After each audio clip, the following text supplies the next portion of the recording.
सो हमारे पास जो कल हम लोगों ने चीज़ पढ़ी थी उसमें दो टॉपिक हमारे पास रह गए थे कल की कंटिन्यूएशन में। उम्मीद करता हूँ कि कल का लेक्चर आप लोगों को समझ आई होगी। और आज जो बाकी चीज़ें रहती थी, दो स्लाइड्स रहती हैं, तो मैं चाहता हूँ कि दो स्लाइड्स को कर लें। तो लास्ट टाइम हम लोगों ने मिल्क एंड डेयरी प्रोडक्ट्स के बारे में पढ़ा था। मिल्क एंड डेयरी प्रोडक्ट्स का हमारी ज़िंदगी में क्या असर है, और उसको हम लोग पढ़ रहे थे। वैसे मैं आप लोगों को एक बात बता दूं, आप लोगों की जनरल नॉलेज के लिए, कि मिल्क का हमारी ज़िंदगी में कोई ख़ास असर नहीं है। ठीक है। बच्चा जब पैदा होता है तो उसकी जो बेसिक रिक्वायरमेंट है वो मिल्क में पूरी होती है। जब बच्चा बड़ा हो जाता है तो उसके बाद मिल्क हमारी किसी रिक्वायरमेंट में नहीं है। मिल्क में कोई ऐसी चीज़ नहीं है कि जो हम किसी दूसरे सोर्सेज से ना ले सकें। तो मिल्क चूंकि हम लोगों ने बचपन से पैदा होते ही पिया होता है, तो उसका जायका वो पैलेटेबल होता है हमारे मुंह के लिए, तो हम लोग उसको पीना पसंद करते हैं और उसकी प्रोडक्ट्स को खाना पसंद करते हैं। और हम लोगों ने मिल्क को इतना अडॉप्ट कर लिया कि मिल्क हमारी जिंदगी का हिस्सा बन चुका है। जैसे ब्रेड्स के अंदर, जैसे मुख्तलिफ चीज़ों के अंदर हम लोगों ने मिल्क को डाल लिया है। वो इस वजह से क्योंकि मिल्क का टेस्ट हमें अच्छा लगता है। वैसे मिल्क में कोई ऐसी चीज मौजूद नहीं है कि जो हम कहें कि ये बहुत जरूरी चीज है जिसको कि जिंदगी में होना चाहिए। ओके। यानी मिल्क के अल्टरनेट वेज मौजूद हैं। ये just for the sake of your understanding मैं ये बात कर रहा हूँ ना, कि अगर कोई आपसे पूछे कि क्या मिल्क बहुत जरूरी है हमारी डाइट में होना, नो, मिल्क जरूरी नहीं है। एक एक्स्ट्रा चीज है जो कि हम लोग चूंकि बचपन से पी रहे होते हैं, तो हमने इसको अपनी डाइटरी प्लान का हिस्सा बना दिया। वैसे हमें मिल्क की कोई खास जरूरत नहीं पड़ती मीन 4 से 5 साल के बाद। ठीक है। क्योंकि हाँ, कैल्शियम जो है ना, कैल्शियम इसमें अबंडेंट होता है दूसरी चीजों में इतना नहीं। ठीक है, आपको किसने कहा है कि दूसरी चीजों में नहीं मिलता? दूसरी चीजों में इतना नहीं मिलता। किस चीज, आपका क्या ख्याल है कि कैल्शियम किसी और चीज में मौजूद नहीं है? सर होगा सर, दूसरी चीजों में होगा, इतना ज्यादा मौजूद नहीं है इसके अंदर कैल्शियम जितना कि आप लोग सोचते हैं। ठीक है। कैल्शियम, अगर आपको फोर्टिफाइड कैल्शियम चाहिए ना, तो जैसे कि प्रैक्टिस में है, कैल्शियम आप लोग अंडे के छिलके में भी यूज़ कर सकते हैं। ठीक है। ये जो बायर यूज़ होती है ना, जो मेडिसिन बिकती हैं, उसमें ये अंडे के छिलके को ही प्रोसेस करके कूट के आपको दे सकते हैं। कैल्शियम को इतनी बड़ी चीज़ वो नहीं है कि आपको सिर्फ दूध में मिलती है कैल्शियम, और बहुत सारी चीज़ों में है। मैं आपको दूसरा सोर्स बताऊँ, आपके पीछे लगा हुआ है दरख्त अमरूद का, कैल्शियम इसमें भी बहुत ज़्यादा है। इस तरह से बहुत सारे फ्रूट्स ऐसे मौजूद हैं और सब्जियां ऐसी मौजूद हैं जिनके अंदर कैल्शियम वाफर मिकदार में है। मैं दूध पे इतराज नहीं कर रहा, मैं ये कह रहा हूँ कि ये देखें, मैं जो चाय पी रहा हूँ ना, ये it's made up of milk. I am used to, मैं मुझे मुझे पीना अच्छा लगता है। तो हम लोगों ने एक प्रोडक्ट बनाई हुई है जो कि मिल्क में है, तो वो मैं पीता हूँ तो मुझे अच्छा लगता है। So this is the thing. इसके अलावा ऐसी कोई खास चीज नहीं है कि इसको जरूरी डाइटरी प्लान के अंदर रखा जाए। You can have some alternate as well. अच्छा, फ्रूट्स। सो फ्रूट्स हम लोगों ने कल नहीं देखे थे, आज फ्रूट्स को भी वो कर लेते हैं। So fruits are the most important thing in our diet. Fruits contribute folate, vitamin A, vitamin C, potassium and fibre. इसके अलावा भी बहुत कुछ करते हैं, लेकिन ये वो मेन चीजें जो कि हमें फ्रूट से यूजुअली मिल जाती है। ठीक है। सो जी जी, अच्छा आ गया। ठीक है। Consume a variety of fruits and choose whole or cut cup fruit more often than fruit juice. ये बड़ी इंपॉर्टेंट बात है, इसको समझने की कोशिश करें। Consume a variety of fruits and choose whole or cut cup fruit. Cut cup fruit का मतलब ये है कि ये जितने भी फ्रूट्स हैं ना मुख्तलिफ किस्म के, इनको आप वैसे ही खाएं। ये ना हो कि आप इनका जूस निकाल के सिर्फ उनका जूस पिए, क्योंकि सिर्फ जूस वो चीज होती है जो वाटर सॉल्युबल कंटेंट होता है, जो आप निकाल के पी लेते हैं। फ्रूट के अंदर खाने लायक और बहुत सारी चीजें होती हैं जो कि उस वाटर सॉल्युबल जूस के अंदर नहीं। ओके, सॉरी, कुछ नेट में प्रॉब्लम था। उम्मीद है अभी स्लाइड आ गई होगी। आ गई है। वो जूम में प्रॉब्लम है हमारा, आज कनेक्टिविटी में कोई प्रॉब्लम है। ठीक है।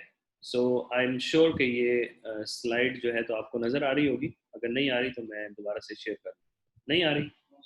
अच्छा, ये मैं शेयर कर रहा हूँ दोबारा से स्लाइड। अभी उम्मीद है कि स्लाइड आ गई होगी, ठीक है।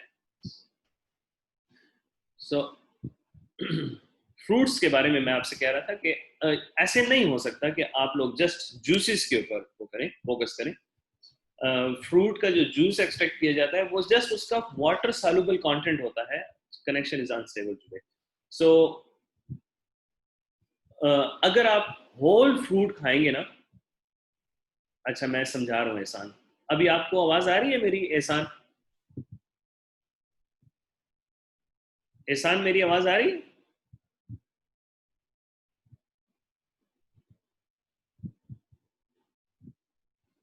तो होल फ्रूट कप जो है तो आपने अ कप और हाफ कप जो है तो डेली कंज्यूम करना है। इसके अंदर आपको वैरायटी ऑफ न्यूट्रिएंट्स मिल सकते हैं, इंक्लूडिंग फाइबर्स। फाइबर्स भी आपको मिलेंगे इसके अंदर। फ्रूट्स में आप लोगों को मालूम है, मैं इनके नाम सारे नहीं पढ़ना चाहता, जो जो हमारे मुल्क में मौजूद हैं वो मैं आप लोगों को बता देता हूँ। एप्पल हो गया, एप्रिकॉट हो गया, एवोकाडोज हमारे मुल्क में नहीं होते, इट्स अ बेहतरीन source of vitamin E. Bananas, blueberries और कैंटलोप, ये आई डोंट नो कि ये कौन से वाला फ्रूट है, मैंने देखा होगा लेकिन मुझे नहीं याद पड़ा अभी।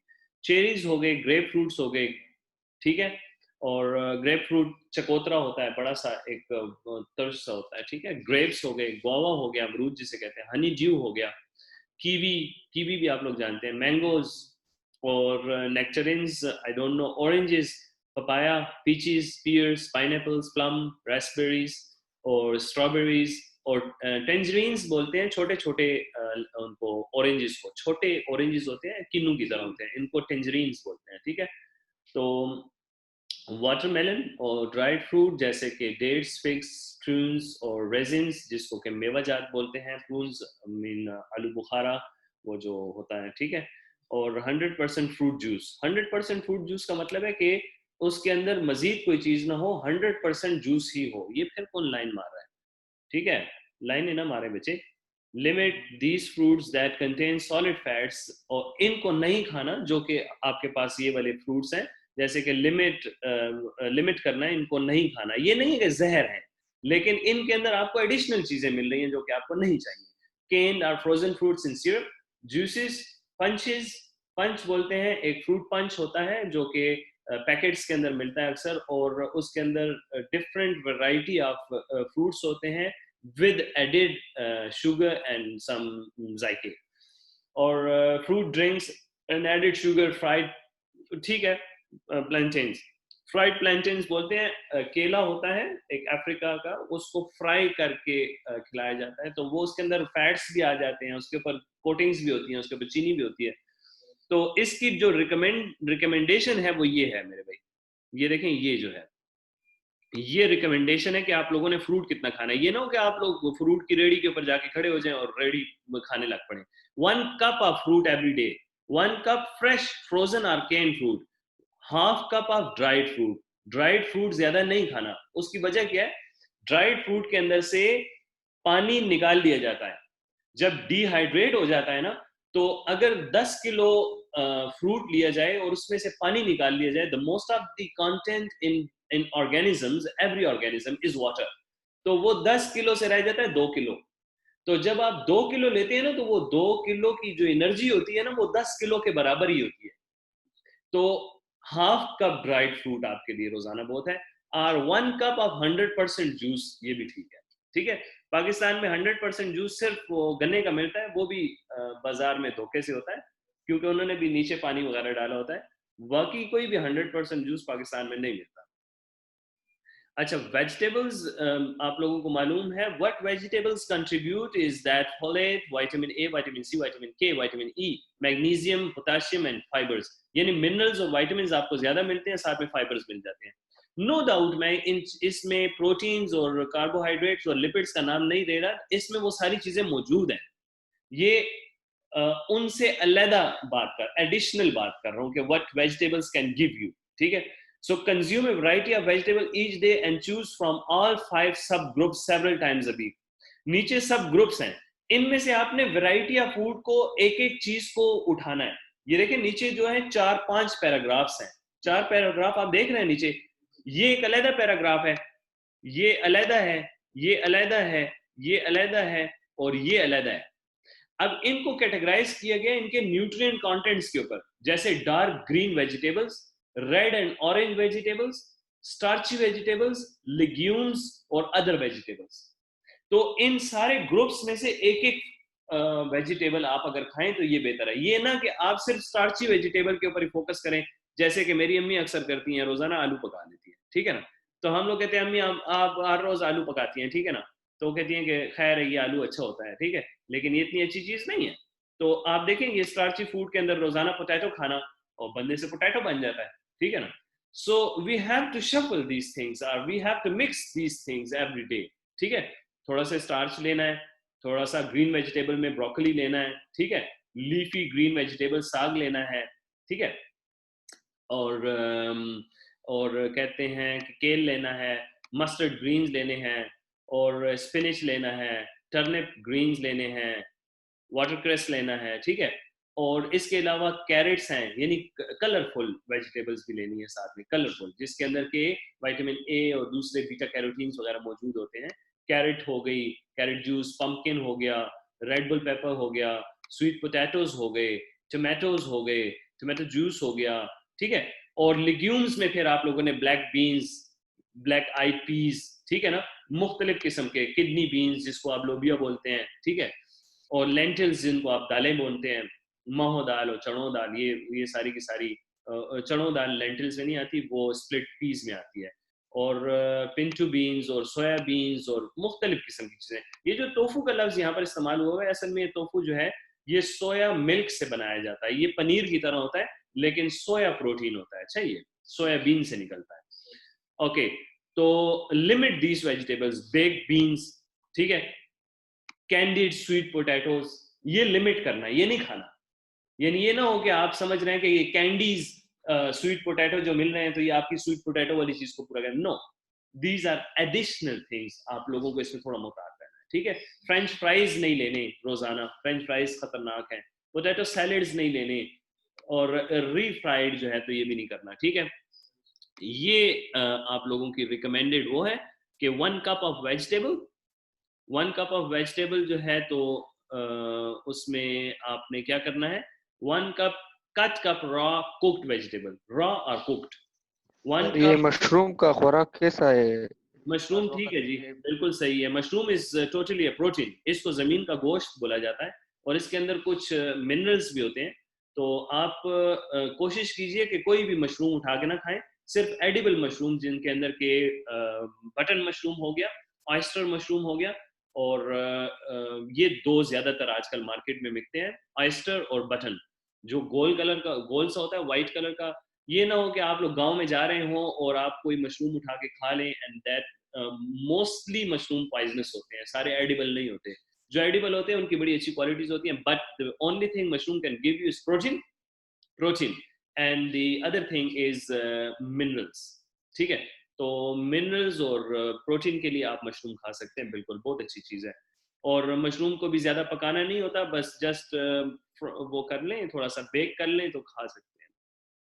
1 कुक लेग्यूम्स और 1 cup vegetable juice, 2 raw leafy green vegetables. अब मुझे बताएं कि आप लोग पाकिस्तानी हैं, मुझे ईमानदारी से ये बात बताएं, मैं आप लोगों से एक सवाल कर रहा हूँ कि ये जो वेजिटेबल की जो डाइट, और जो मैंने फ्रूट की जो अभी डाइट बताई, आपने इस महीने कितना फॉलो किया इन चीज़ों को? आप देखेंगे कि कुछ भी फॉलो नहीं किया होगा।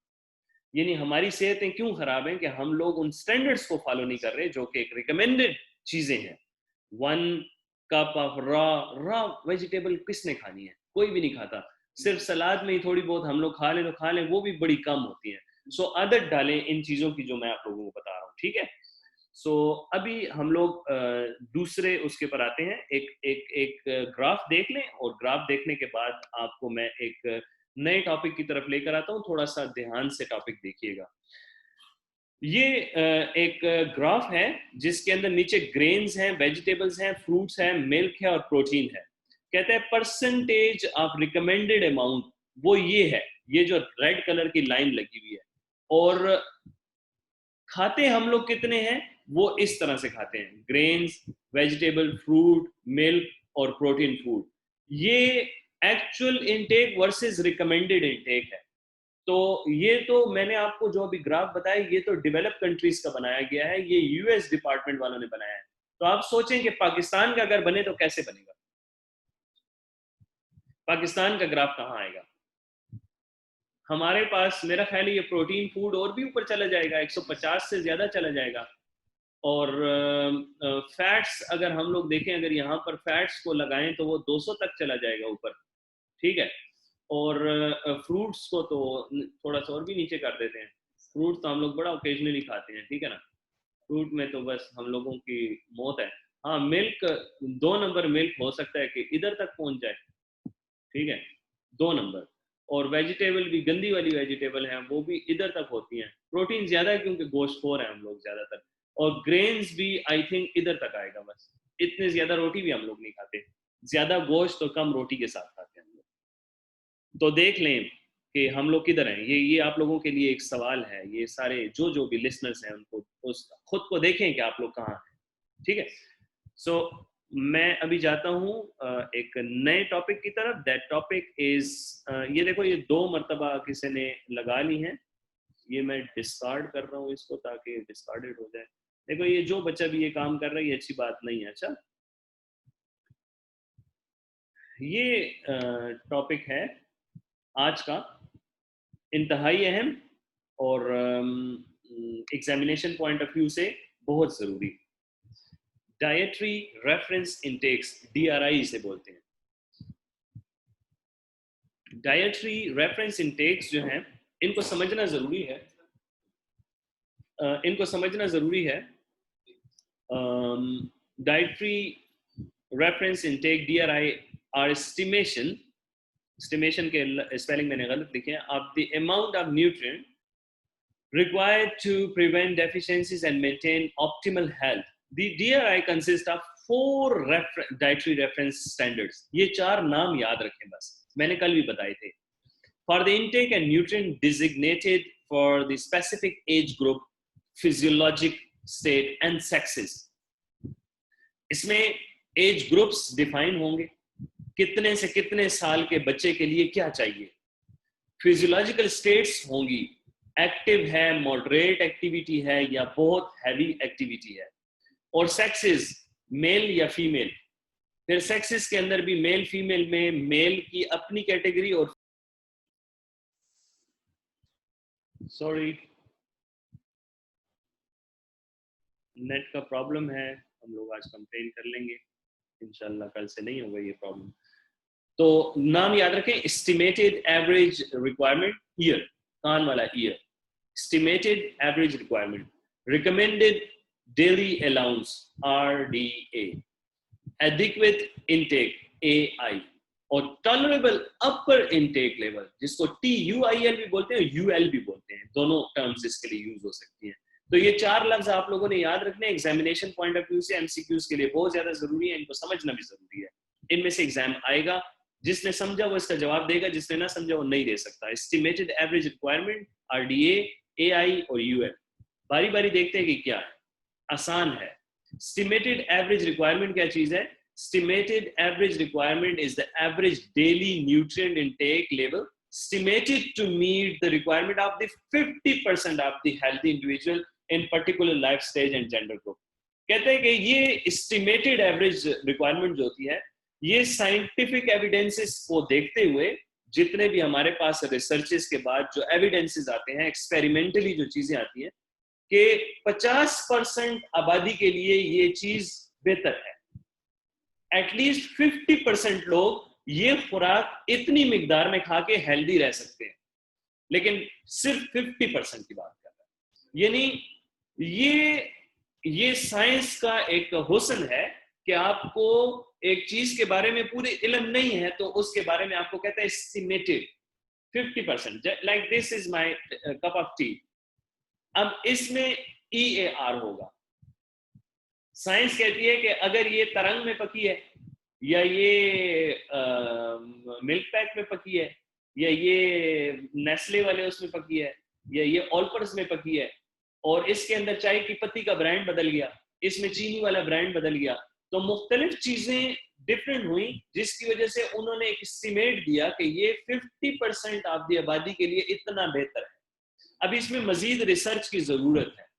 सो at this level of intake, the other half of the individual in the group would not have their need met. जरूरी नहीं है कि 50% के बाद जो दूसरे 50% है वो उसको नीड मैच करें, placing them at a risk of nutritional deficiency or chronic diseases. EAR are well suited to assess the prevalence of the nutrient inadequacy in group of individuals. अब नेक्स्ट देखेंगे तो आपको समझ आएगी कि इस डेफिनेशन की क्या है। हर डेफिनेशन दूसरी से जुड़ी हुई है। इसको समझने के लिए आप लोगों ने इतना समझना है कि ये वो एस्टिमेशन है जो कि 50% लोगों ने तो इसके लिए सही रिस्पांस दिया, 50% लोग जो थे उनको न्यूट्रिशनल डेफिशिएंसी या कोई क्रॉनिक डिजीज हो सकती है। नेक्स्ट है recommended daily dietary allowance. Recommended dietary allowance about 98% लोग इसमें आपको सही रिस्पांस देंगे। यानी ये वो साइंटिफिक स्टडीज बेस्ड हैं कि ये न्यूट्रिएंट्स की वो मिकदार आपको बताते हैं जो कि 98% ऑफ द टोटल आबादी जिनके ऊपर आपने ट्राई किया उन्होंने सही रिस्पांस दिया, एक हेल्दी वो दी। यानी उन न्यूट्रिएंट्स के ऊपर कि जिनके ऊपर ये श्योर है कि हाँ इन न्यूट्रिएंट्स को इतना खाने से आबादी की 98% लोग सही रिस्पांस दे रहे हैं। So recommended dietary allowance is a value that represents the amount of nutrient that if consumed by every member of population will keep 98% of individual in good health. समझ आई? यानी एक सोसाइटी को हमने खिलाया, उसमें 98% आबादी ने इसमें सही रिस्पांस दिया। तो the respective RDA of carbohydrate, lipid and protein are 60, 30 and 10%. यानी अगर आप रोजाना 60% कार्बोहाइड्रेट्स, 30% लिपिड्स और 10% प्रोटीन ले रहे हैं, that's enough for of an individual daily caloric intake. ये बहुत है। तो देखो श्योर हो गई एक बात, RDA ने कार्बोहाइड्रेट, लिपिड और प्रोटीन को श्योर कर दिया कि अगर आपको कोई डिजीज नहीं है, कोई रिलेटेड फैट से रिलेटेड, प्रोटीन से या carbohydrate, and you are an healthy individual, so your RDA is 60, 30 and 10, 60, 30 और 10। तो MCQ आ सकता है, RDA of carbohydrate, lipid and protein is 60, 30, 10, 40, 40, 25 जो भी है, तो आपको यहाँ पर पता चल जाएगा। दूसरा MCQ इसमें ये आ सकता है कि रिकमेंडेड डाइटरी अलाउंस जो है तो ये कितनी परसेंट इंडिविजुअल के ऊपर काम करता है, तो 98%। EAR में 50%, ठीक है ना। अब RDA is not the minimal requirement for healthy individual but provide a margin of safety for the most individual. ये most of the individual के लिए एक सेफ्टी मार्जिन दे देता है। नेक्स्ट देखें जी, अभी आप टेबल देखेंगे तो आपको समझ आ जाएगी। एडिक्वेट इनटेक, एडिक्वेट इनटेक क्या चीज है? If sufficient scientific evidence was lacking to establish an EAR and set up RDA, तो क्या होगा? An AI was assigned instead. तो अगर ये दोनों चीजें पूरी नहीं हो रही ना, तो तीसरी चीज AI आ जाती है, एडिक्वेट इनटेक। एडिक्वेट कहते हैं एक परफेक्ट सी डोज जो कि ना खतरनाक हो, कम लेने से कोई खतरा भी ना हो और ज्यादा लेने से भी कोई खतरा ना हो, तो ये दरमियानी बात एडिक्वेट इनटेक। क्योंकि अभी इसके ऊपर पूरी तहकीक नहीं हुई कि ये दूध पीने से बंदे को क्या हो सकता है, तो कहते हैं यार अगर ये इतनी ले लो तो खैर है, इसको कहते हैं एडिक्वेट इनटेक। यानी इसमें अभी साइंटिफिक एविडेंसेस कम है, इसमें अभी हमारी रिसर्च चलनी है, अभी भी साइंस इतनी मैच्योर नहीं हुई कि वो इन चीजों को के लिए सही तरीके से एक रेशो दे सके कि हमें इसकी कितनी मिकदार की जरूरत है। या हर न्यूट्रिएंट के लिए नहीं, ये स्पेसिफिक न्यूट्रिएंट है, वो भी आपको नजर आएंगे, जिसके साथ AI लिखा होगा, जिसके साथ EAR लिखा होगा, जिसके साथ RDA लिखा होगा, आपको समझ आ जाएगी। आगे है AI is based on experimental derived intake level or approximation of the observed mean nutrient intakes by a group of apparently healthy individual who are maintaining a defined nutritional state or criteria of adequacy. तो नीचे मैंने इसकी दोबारा से definition लिखी, अगर आप लोगों को ऊपर वाली बात नहीं समझ आई तो नीचे डेफिनेशन भी आप पढ़ सकते हैं, ठीक है। 10 मिनट हमारे पास रह गए क्लास में। आखिरी है टॉलरेबल अपर इनटेक लेवल। डेफिनेशन से समझ आ गई और नाम से समझ आ गई होगी आपको, वो मिकदार कि जो किसी न्यूट्रिएंट की इस हद तक लेनी है कि वो उसकी अपर मोस्ट लेवल हो, इससे ज्यादा लिया तो टॉक्सिक हो जाएगा। This is the upper most level, इससे ऊपर नहीं जाना, इससे ऊपर टॉक्सिक है। तो एक होती है टॉलरेबल अपर इनटेक लेवल, कि हम कोई न्यूट्रिएंट कितना ले सकते हैं, उससे ज्यादा लिया तो क्या होगा, वो फिर उसकी अपनी स्टडीज है। So the TUIL is the highest level of continuing daily nutrient intake that is likely to pose no risk of adverse health effect in almost all individuals in a specified life stage or group. As intake increases above the UL, the potential risk of adverse effect increases. मेरा ख्याल है कि मजीद समझाने की जरूरत नहीं है। The UL is not intended to be recommended level of intake, ये रिकमेंडेड लेवल ऑफ इनटेक नहीं है, ये वो है कि इससे ज्यादा नहीं जाना, इससे ज्यादा गए तो रिस्क है। जैसे कि हमारे मुल्क में एक केस हुआ था, कोई फौजी था, जुनेजो नाम था उसका, मेरी तारीफ थोड़ी सी कमजोर है तो इस वजह से मैं ज्यादा उसको नहीं, तो वो मर गया।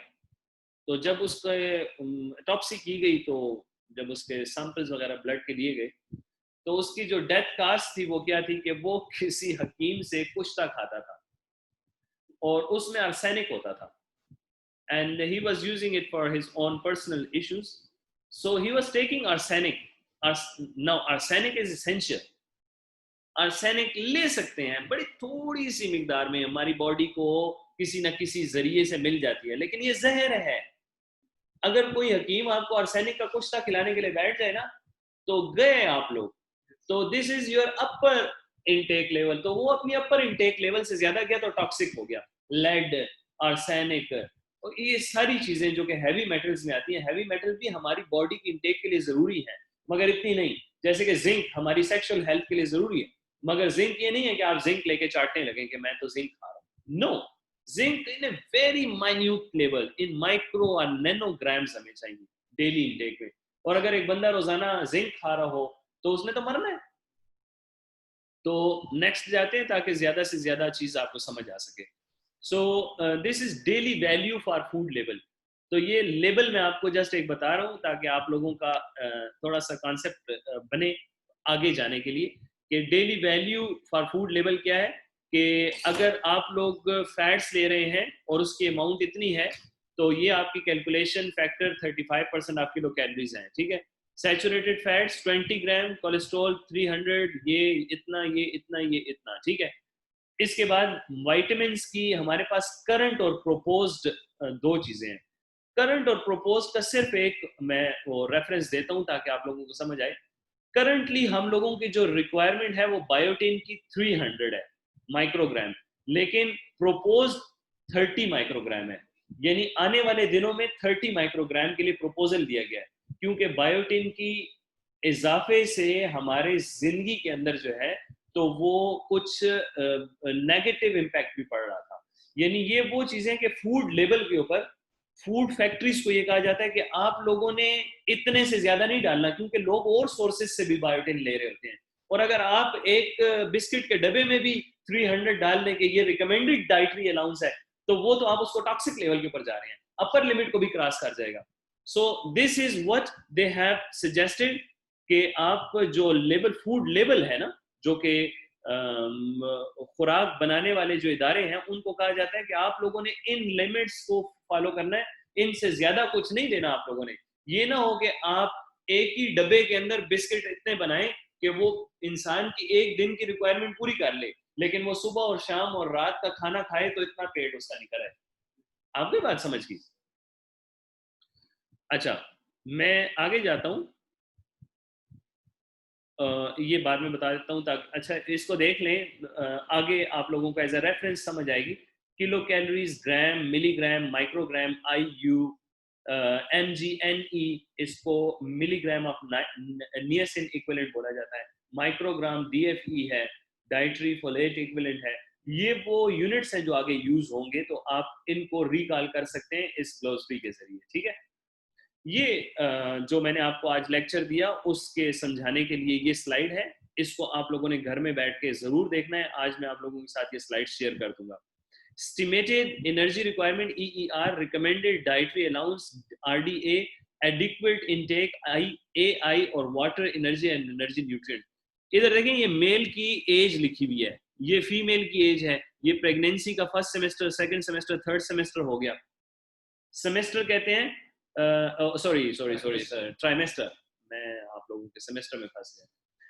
ट्राइमेस्टर बोलते हैं पहले 3 महीने को, दूसरे 3 महीने को, फिर तीसरे 3 महीने को, 3 में डिवाइड किया जाता है, सॉरी। अच्छा, और लैक्टेशन, तो ये एज ग्रुप हो गया। रेफरेंस BMI हमने नहीं पढ़ा, इसको छोड़ दें। ये आगे जाएंगे तो आपको समझ आएगी कि वाटर का AI क्या है। तो वाटर का AI 0.7 लीटर पर डे, फिर उसके बाद इंक्रीज होता जा रहा है, तो above 53.7 AI litre per day है। अच्छा, तो ये AI है, एडिक्वेट इनटेक है, ठीक है।